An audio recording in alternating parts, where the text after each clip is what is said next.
తరతరాలుగా మనము జరుపుకునేటువంటి గ్రామ దేవతలలో మరి అత్యంత ప్రతిష్టాత్మకంగా హైదరాబాద్లో పూజించుకునేటువంటి ఉజ్జాయిని మహంకాళమ్మ బోనాల పండుగకు ఫస్ట్ టైం నేను ఇక్కడికి రావడం జరిగింది. చాలా అద్భుతంగా మరి దేవాలయ కమిటీ కానీ, ఎండోమెంట్ వారు కానీ, ప్రభుత్వం నుంచి కానీ, ఇన్ఛార్జ్ మంత్రి గారు కానీ, ఎండోమెంట్ మినిస్టర్ గారు కానీ అందరూ కూడా ఇక్కడ ఏర్పాట్లు చేసి భక్తులకు ఎలాంటి ఇబ్బందులు లేకుండా చేసినందుకు వారందరినీ అభినందిస్తూ పోలీసులు కూడా నిరంతరం పర్యవేక్షణ చేస్తూ ఉన్నారు, ఎలాంటి ఇబ్బందులు లేకుండా.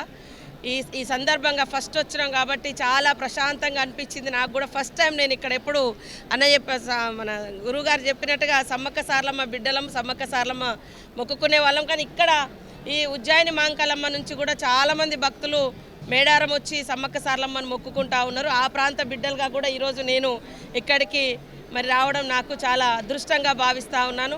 ఆ దేవుడి ఒకటే వరం కోరుకున్నా, ప్రజలందరికీ మంచి జరగాలి, పాడి పంటలు ఉండాలి, ఎప్పుడూ కూడా విద్వేషకరమైనటువంటి ఆలోచనలు ఎవరికి రానియకుండా ఒకరినొకరు ప్రేమించుకొని గౌరవించుకొని శాంతియుతమైనటువంటి సమాజం వర్ధిల్లే విధంగా మరి అందరిపైన దీవెనలు ఇవ్వాలని ఆ దేవుణ్ణి కోరుకోవడం జరిగింది.